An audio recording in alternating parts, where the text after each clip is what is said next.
Welcome to the Gold Coast Smart Real Estate Podcast. I'm Brad Scott, here to help you make smart moves in the Gold Coast property market. Whether you're thinking of buying, selling, or just staying updated, we deep dive into everything you need to know, from our market insights to our unique open offers method of sale, a blend of auction and private treaty to give you the best of both worlds. Let's jump in.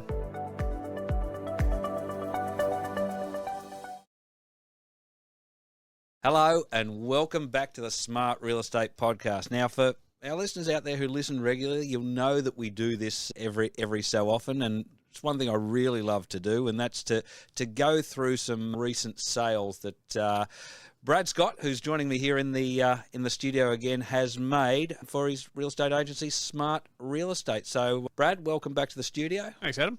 Fantastic. All right, so we've got a few properties to go through here today. Again, all sold by the looks of things on the open offers method. Yep. So let's start. 11 Rimu Place, Mollendina. Yep. Okie dokes. All right. Talk me through it. So beautiful double-story, 4-bed, 2-bath, double lock-up garage house, no pool.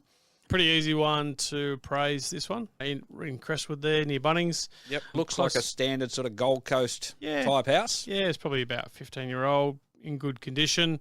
A lovely couple, Frida and Jim. They were parents of actually past clients we sold for about 10, 12 years ago. Yep. Gave us a call and said, Brad, we want you guys to come back and sell our parents' house, which was, great. Fantastic. So when we went and saw them, we had a look at the comparable sales in the area. There was actually one that was sold by another agent across the road recently. Mm-hmm. It was probably a little bit better. It had a pool, had a few little things extra. That one had sold for $950. Okay. So I said, looking at that one, being unbiased, that's probably a little bit nicer property. So yours might be in the sort of the low nines, 9 to 930, something like that is probably where I saw it. The sellers were pretty adamant they would not sell under $1 million for this one. Okay. And I said, look, we'll give it our best, but I've got to manage your expectations. I don't want to say that's going to be easy. Yep. We're going to have to set, and that was also the highest sale in the street. So I said, we're going to have to break a record here, but they knew what we do and how we do it. And I said, look, if anyone's going to do it, it'll be us. Yep. But we'll see how we go. So we had that property on the market for about 3 weeks. It was a 3-week campaign. We ended up having 15 qualified buyers for that property. Interstate, talk me with this. How do you determine a qualified buyer? Yeah, so basically you'll have, I think over that 3-week period, we had around 53 buyers come through the property. Yep. Out of those 53 buyers that saw the property, 15 stepped forward and filled in paperwork to submit offers. Right. Yeah, and then we go through and qualify them with their finance and stuff like that. Right. Because at the end of it, we have to give a recommendation of which offer to accept. And I gather when you say a qualified buyer, they're at different levels too, whether that's cash unconditional. Correct, yeah. So we'll have a combination of local and interstate, sometimes international buyers. Mm-hmm. Then they'll have varying terms. So whether it be cash unconditional, subject to pest and building and finance, which is a little bit higher risk, and a subject to sale, which is the highest risk. And we have to ascertain where those subject to sale buyers are at on their journey because they vary from low to high risk as well. Okay, cool. All right, so 15 qualified buyers. 15 qualified buyers. You reckon around early nines based on other sales in the area, and we're looking at a 3-week campaign, and we ended up getting 64 offers on this property. Okay. So pretty good from those 15 buyers. And then in the end, it sort of started off really fast, went really well. Okay, first offer we had was about 700,000. Okay. Went quite quickly, getting up to around the 900s, the mid nines. We were a bit worried we weren't going to crack the ton and get to $1 million. Right. And then in the end, we ended up having 2 buyers fight it out. So one was a Sydney investor. I love this. When you look at this, and for those listening, or if you are on YouTube, I'm just holding that up. I'm not sure if you can see that, but this is what you get with open offers, and you can see here it's color coded. Yeah. For you, and it just goes green light, green, green light, green. So this is a bidding war, isn't it? Yeah, you can see the difference between the 2 buyers. So out of those 15 buyers, we weren't sure who was going to be the 2 best. Yep. Sometimes it's 3 or 4 or 5 fighting it out. In this case, we had 2. This is crazy. And I you can just see it's minute after minute after minute. Well, you can see the majority of the buyers went up to about 970, and then from 970, two buyers essentially fought it out. One being a Sydney investor, and the other one was a local doctor at the hospital because it was nice and close. Yep. 5-minute drive from the property. And those two essentially both really wanted it, and it ended up going for $1,120,000. Wow. So it went, what's that? An extra 170,000 above sort of where I thought, well, it was a $170,000 new record. Yep. 120,000 over what the clients wanted.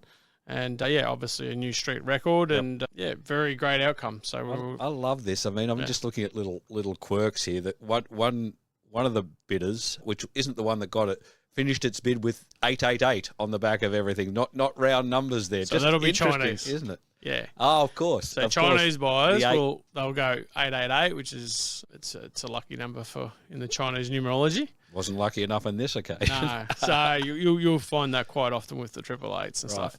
Let me ask you a question here, because I'm looking at the time of these final offers, and so you'll see. So it starts at 6 p.m.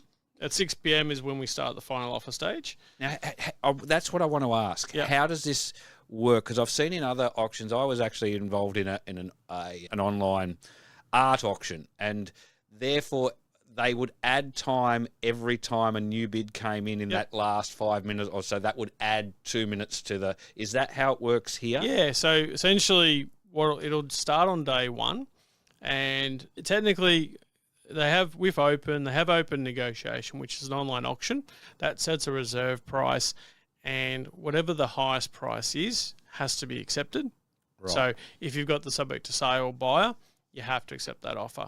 If you have, it's similar, but it's different. It's technically not an auction, so you don't have to be cash unconditional, and there is no reserve. Yep. So we start on day one. People start submitting their offers online. It's all open, transparent. They can increase their offer whenever they like, as many times they like. And then it tells them exactly when it finishes. It starts at 6 p.m. So you'll see at 6 p.m. there, it was at $1,015,000.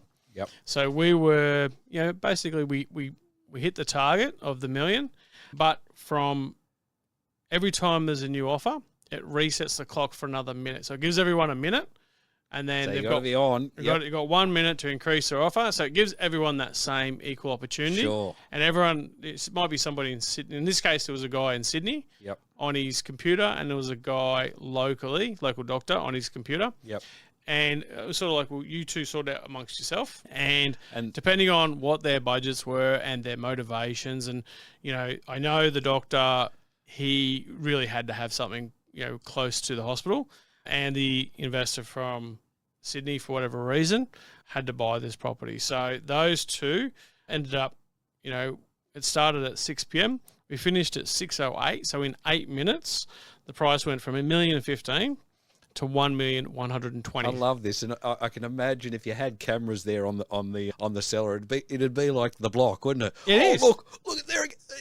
Are they coming in, and then you see it pop up on your screen, and you'd see them all giving the high so fives. Every time there's a new, you hear this, like every time on the final offer stage, you hear this ding ding, and we do fist bumps. I love and then it. it just goes up. So are you sitting with the sellers when this is going on? Yep. So we'll be sitting there, and we'll have the laptop out. Sometimes you have it on the big screen, and then you'll see that price. So in that case, it went from $1,015,000 to $1,120,000. So it went up $105,000 in 8 minutes. Okay. So again, we're sort of sorted out over that 3 weeks. We got those 15 qualified buyers. Yep. Ended up being 2 that really wanted it, and we got an extra 120,000 above the million they wanted. Do you know what? I would love to do an episode out with you on site. We should do it. We could even do it in here. I mean, if you're just watching on a computer, couldn't you? Could we not bring in a vendor, a seller, and do a live? Well, we wouldn't. We'd record, but record live as we're going to the last 5 minutes. Can we do that? I think we're doing another one in Mullendy currently. Love that. Let's work that out. I think that'd be very cool. So you'll see the fist pumps. It'll be our own version of The Block. Fantastic. All right, that's a fantastic result. Okay, let's move on. Don't know whether I should put this out there, but this is the suburb I do live in, Arundel, 28 Aspen Way. Lovely pool there. Yep. Really great outdoor entertaining area. Okay. All right. Start me off. Where did... yeah, this was a lovely couple, Helen and Paul Klein. They gave us a call, had this very modern, contemporary, it's in a new estate there in Arundel. Mm-hmm. And they'd only... Which estate is that? It's... Is it Arundel, not Arundel Springs? Yeah, that's the one. Yep. Okay. So new sort of development. Problem we had with this property, so Helen and Paul bought it, and the agent they bought it off didn't disclose the fact that across the back fence there, on the front there, that actually backs onto the tram line. And then behind that, you've got the M1. And the new M1's going straight through. So, I know this spot. I was actually walking my dog along this very street last night. I've just pictured it now that you see it. So that the Coomera connector, there's like a 6-lane highway. I'm hearing this from my place. Over their back fence. Yeah. So and it wasn't disclosed. Wasn't disclosed to the sellers. They've subsequently found out about it. Yeah, I can guarantee you those trees in that picture aren't there now. No. No. So they basically gave us a call and said, look, we want to get out before this all happens. And I said, okay, we're going to have to disclose this to all the buyers, obviously, which will be difficult. Again, so these guys, they were sort of hoping to get around that sort of, we thought it was worth about $1,050,000. The sellers were hoping to get 1.1. And I said, look, probably $1.50 is probably more realistic given what's happening in the area and you've got a highway going in over your back fence. Yep. So again, we just wanted to manage their expectations. They understood that and they said, do what you can do and see how we go. So this one was another 3-week campaign. We started at 838,000 and then over that 21 days, we had 17 qualified buyers present 41 offers. And we ended up selling it for $1.2 million. Wow, another great result. This guy, the buyer was a 60-something-year-old man, just sold his business down in, I think it was Orange or Wagga Wagga, New South Wales. And this block, actually, because it was the end of the street, it had extra land. Right. And he needed the big shed for his toys. So he had a few toys. And that was more important. He didn't have kids or a wife, cashed up, sold his business. He's basically moving up here for retirement. We said, look, be aware there is this, there's a big highway going in soon. He said, I'm not worried about it, Brad. That's fine. Yep. Right buyer. And he actually flew up from Wagga and had a look physically through it. And he was quite smart, I guess. And he put a knockout punch in and sort of knocked all his competition out. So it sort of got up to about 1,120,000. And then this buyer said he basically wants to knock everyone else out, and he's gone 1.2. Yep. It's a bit like, I don't know if you saw the block with Adrian Portelli in the last auction where the girls won. He just they're going boom, boom, and he just goes bang, shut it down, bought the property. Basically the same scenario happened here. So I think he had a very good budget. Yep. Probably not quite as good as Adrian Portelli, but he wanted to shut it down and secure the property. So. And that gave him that opportunity, knocked everyone else out, and good for the sellers. And he's now moved into the property and loves it. Let me ask, because you see obviously on TV shows, and if you've been to, real auction, when I say real auctions, on-site auctions for properties, you've got the real estate agent who shuffling around between the buyer and the seller and whispering in the ear, and this is all happening online. You get that last 10-minute flurry, or 5 minutes from that time. Are you, as the agent, then you're with the sellers, obviously, but are you text messaging? Yeah. Are you involved and correct. even jumping on a phone and so you're still doing that while it's happening online? Yeah, there's a lot that happens during it. So there's a lot of work behind the scenes leading up to it. And then we're getting all the paperwork signed. We're getting all the pre-approvals in place and all the paperwork. A lot of qualification, a lot of phone calls, a lot of on the day of the final offer stage, we'll be on the phone talking to them and saying, look, this is what happens. This is how it works. I'll be texting you during it. I won't be calling you because I haven't got time to have a 5-minute conversation when you've only got 1 minute increments.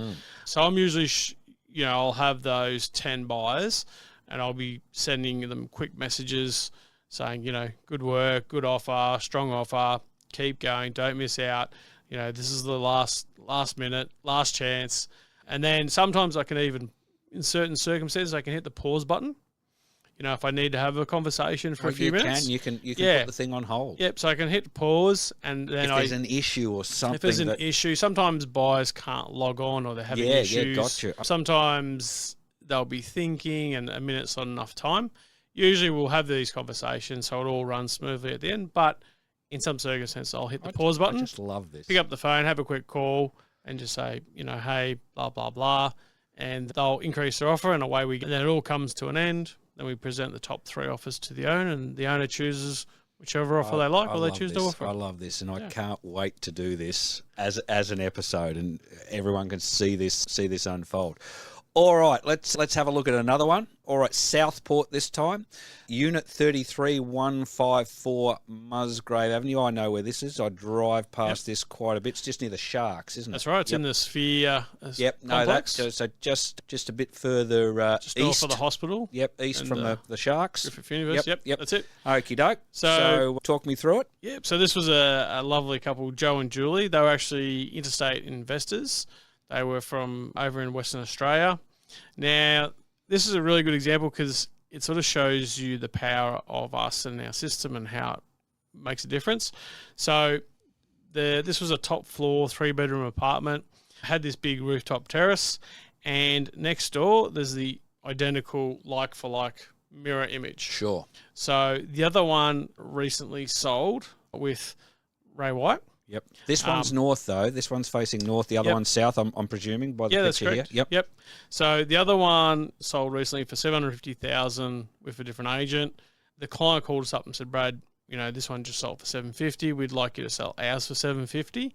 I had a look at that other property, and I said, yeah, look, they've done a full, $100,000 renovation on this one. Oh, okay. Yours is probably, it's getting close to 18, 20 years old. Needs a bit of a refurb renovation. I said, these owners next door, they've got all new carpets, paint, kitchens, bathrooms. It's all basically brand new. And then they got $750,000. So I said, you've got to take that $100,000 off.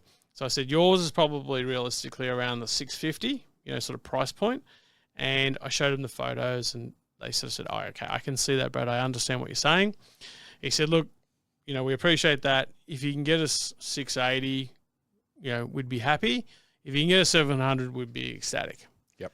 And so that was sort of the goal and the premise going into it. And I said, look, I think that's... they were being realistic. Yeah, they're being reasonable and realistic. Again, they're investors, so less emotional about it. Yep. So, yeah, we did a good campaign on that one. That one only took 2 weeks. 2 weeks, yep. And we ended up having 14 qualified buyers, making 41 offers over that 2-week period. A lot of buyers came through this one. It started at $665,000, and we ended up selling it for $850,000. Wow. So, and can I just ask the difference in time from that settlement of not that deal going through from the one next door? How long a time period in between that $750,000 that was sold? How much earlier? 2 or 3 months. That's it. Yeah. So it was a recent comparable. So it's about as comparable as you can get in that you got 2 side by side, and they're literally a mirror image. Yep. Yeah, ours was north facing. Yeah. Which is a bit more, desirable than the south. But apart from the aspect, not $100,000 more when the other one's been renoed. Well, yeah. So we thought we'd be getting realistically about $680,000 for it, and we got $850,000. So we got $100,000 more than the $100,000 renovated exact like for like property. Amazing. So $200,000 more on a property that's only worth, if you work that as a percentage, huge. So you're talking an extra 20%. Was the other one done through private treaty? Yeah, that was done. I think that was actually an auction. I was going to say, was it an auction? Yeah, traditional auction. Interesting. So the downside of that, and I said to the client, I said, look, we can do a traditional auction too, because out of those 14 buyers we only had 2 cash unconditional buyers. So 12 of them were conditional. Now, which weren't going to be in the picture for the other one. No, exactly. So, if we'd only dealt with the 2 cash unconditional buyers, we probably would have sold it for about $650,000, $680,000. But by including the other 12 conditional buyers with the 2 unconditional buyers, we ended up, getting that price up to $850,000. Yep. And that's the big difference, like the bigger pool of buyers, because with the traditional auction, you don't include conditional buyers. And I want to make the point here, you know, having done a number of these episodes with you now, Brad, and being, you know, not from the industry myself, when we started chatting, I came in with a view, auction. Well, surely you're going to get the best price. Yep. It's not always the case. In No. fact, it's probably not. I think the case people a lot like of the time. auction because they have that competitive nature and the transparency of it. Yep. So there's definitely some pros to auction. The biggest downside is that you're cutting 95% of the buyers out. Yeah. So in order for an auction to go well, like if you had 14 cash unconditional buyers, do an auction. Yeah. But the reality is you don't. So I go to a lot of auctions with other agencies, and you know sometimes there's two or three registered buyers. I even want to press you on that though. Even if you did have 14 do an auction, you say do an auction, but are you going to get any better result than doing it than what doing the same thing on open offers? Well, I mean, it's going to come down to the biggest pool of buyers. Yep. So whatever's going to get you the biggest pool of buyers is going to get you the biggest price. If you more buyers means more competition means higher price. Of course. That's the equation. Yep. So, and that's the biggest downfall of traditional auction is because you're only dealing with a small set of buyers, you generally end up getting a lower price because there's less competition. Yep. So, whereas with Openn, it's like private treaty where you're going to have the whole 100% of the buyer pool, but having 14 buyers compared to 2 buyers, you obviously have a lot more offers, and again, you don't know who's your best buyer.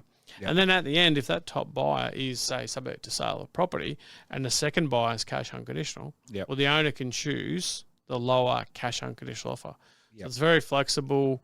It allows that buyer, so that buyer who's subject to sale or subject to personal building finance cannot go and bid at a traditional auction with your Ray Whites, your Harcourts and stuff, because they're not going to qualify. They have to be cash unconditional, 10% deposit, 30-day settlement. Yep. With open offers, it allows that buyer who wants personal building finance or has to sell a property to participate, and at the same time, we say to the buyers, well, you can submit your offer, but please be aware at the end, the owner can choose any offer based on price and terms. So if you've got to sell a house, that's fine. Just be aware, depending on where you are in that scenario, you may lose out to a lower offer with stronger terms. They say, yeah, that's fine, bro. We understand that. We get that. Yep. So people are pretty fine with that because they've still got the opportunity to submit an offer. Sure. So if they're subject to sale, they might have to finish 10 or 20 grand higher than the next top offer, because I've got to say to the seller, it's got to be enough of a difference that we're going to consider that over, a lower, stronger offer. Cool. So Cool. Yeah. Okay, so final property for today, Brad. This looks like a nice one. Surface Paradise. We're looking at a unit. I can see that it's looking over. It's got full frontage open view of the ocean. Yep. So this is Fernie Ave. This was in. Can say it's got a name. The Yeah, building? Circle on Cavill. Circle on Cav. So really nice modern building. Level. So this is on the 49th floor. Right. Ocean front, 3-bedder. Beautiful view. So this one was actually on with I won't say the name, but probably one of the highest profile agencies on the Gold Coast that do a lot of prestige. Had this one for sale. Okay. They had it for 90 days. The highest offer they got was 1.3 million. Right. This is just prior to you. Prior to us. Okay. The client, Chen, lovely guy in China, called me up and said, Brad, I want you to sell our unit. And get a lot more than 1.3. He said he wants 1.4. That's all. So, okay. And I said, well, if that other agent who's quite well known, spent a lot of money on marketing, was only able to achieve 1.3, chances of me getting 1.4 is going to be pretty slim. But I'm happy to give it a crack. Okay, because they were doing private treaty. Yeah, they were doing private treaty on that one, and there was only a few offers. The highest offer they had was 1.3. Okay. So we went in, did a really good marketing campaign. This one was also a little bit difficult in that it was holiday let with a holiday letting company in Surface Paradise. Right. And once we get a property for sale that's holiday let, they will kind of block us from coming in because they don't want us to sell it. They're kind of in competition with us. So we worked around it. We we essentially got in there and we only had a 2-hour window to get all the marketing done. And we did 3D tours, videos, etc. And then during a 8-day campaign for this one, we didn't show one single person physically through the property because the holiday letting agent Just had made it fully booked during that time period to kind of stop us from getting people through. I said, that's fine. We'll use 3D tours and all the tools that we use, the floor plans and the videos and stuff. So we had 5 qualified buyers over an 8-day period, so a 1-week campaign. We ended up getting 24 offers from those 5 buyers, and the buyer who purchased it was at $1,760,000 cash unconditional. Cash unconditional. So $460,000 more than the other agency was able to achieve, and we did it in 1 week with no physical inspection. No one went through the property. That's the power and the difference of what we do and how we do it. That's just crazy. That's just crazy. So, do you know whether any of these? How many qualified buyers did you say you had? You had this one had 5. Had 5. Do you know whether any of those were involved in the process with the previous agent? Yeah, they were. So I think 2 of those 5 I knew had made offers with the other agency. They knew where that had gotten to. Yep. But again, I think it was just, I'm not sure what had happened there, but there was a breakdown in the negotiation. Sure. And then, again, a lot of those buyers didn't want to compete on open offers. Mm-hmm. But we said, look, this is the only way we're selling it. It's fair, it's transparent to all parties. Everyone's got the same opportunity. Those 2 buyers from the other agency plus the new buyers that we brought in basically fought it out. And it was one of the new buyers that ended up buying it, went up to $1,760,000. And he was like, okay, cash unconditional, done deal, lock it in. And the owner in China was like, wow. Fantastic. So all done. Fantastic. Last thing I want to ask you before we wrap up for today, Brad, observers. I've noticed there's a thing on here that says observers. Now there's 6 for this one. I noticed on the others we had even quite a few more. What are observers when it comes to the open offered? Yeah, it's a good question. So observers are essentially, the best way to think about it is like a traditional auction. When you go to the house, you have 2 different types of people there. So you have people who have gone in, given their ID, registered to bid. They get a bidding paddle, so that's when we say qualified buyers, those people are qualified. They've got the paddle. They've got the paddle, and you'll actually see we've got paddle numbers and colours. Yep. That's like the paddle. The observers are simply the nosy neighbours in the street and people in the street just watching. The meerkats who are just... Yep. So sometimes you'll also have observers who are active buyers who don't want to place an offer in the first 2 to 3 weeks, and they'll sit back and just watch, and they can see the offers rolling in, and they get notifications. Right. And then towards the end, they're what I call the fence sitters. So at the end, they might go, okay, it's still within my budget. I'm still interested. I might jump in. And they come in sort of usually in that last 24, 48 hours, just before the final offer stage. And some of them are just other agents, watch what we're doing. Sometimes they're friends of the owners. Well, I'm going to jump on and have a look at these. I mean, I love this. And look, to anyone, I mean, this is a question without notice, Brad, but if there's anyone listening, watching here now, where do they go to become it? Because they can just go and watch any of these. You can just go to www.openn, OPENN.com.au. Yep. And you can see all the properties for sale in Australia. I think it's a public listed company. They've now gone overseas to America and Canada. And you can see all the different agencies. It's across all agencies. And you can just put in an address, and then you can sign up as an observer, and you can watch as many of them as you like for free.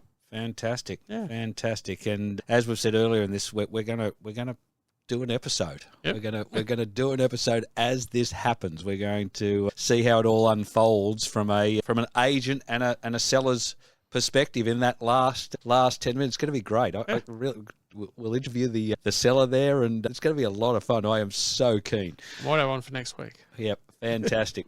All right. Well, look, I think that pretty much wraps us up for today. 4 amazing sales there. That last one, what are we talking? 460 grand over what another agent only just beforehand had managed to get an offer for. So just shows the power of Brad, his agency, and what he does. So look, if you are thinking of selling, if you're thinking of buying, you want to know anything about the market at all, get in touch with Brad and his team, www.smartrealestate.com.au. If you've enjoyed this episode, please give us a rating, hit subscribe so that you don't miss that auction episode that we're going to have. I won't call it an auction. We'll call it the open offers. Technically not an auction. No, Yeah. and you can see how it all happens. I'm so keen. I think we need to do one of those pretty regularly, to be honest, if I think it's going to go as well as I think it is. But look, thanks for joining us, and look, do subscribe and keep in touch and listen to our future episodes. Thanks so much, Brad. Thanks, Adam. Thanks for tuning into the Gold Coast Smart Real Estate Podcast. Remember, if you're thinking of selling, be smart. Explore your options and consider the power of Open Offers method of sale to maximise your result. Don't forget to subscribe so you never miss an episode. And if you found today's insights helpful, feel free to share with a friend. Until next time, happy house hunting.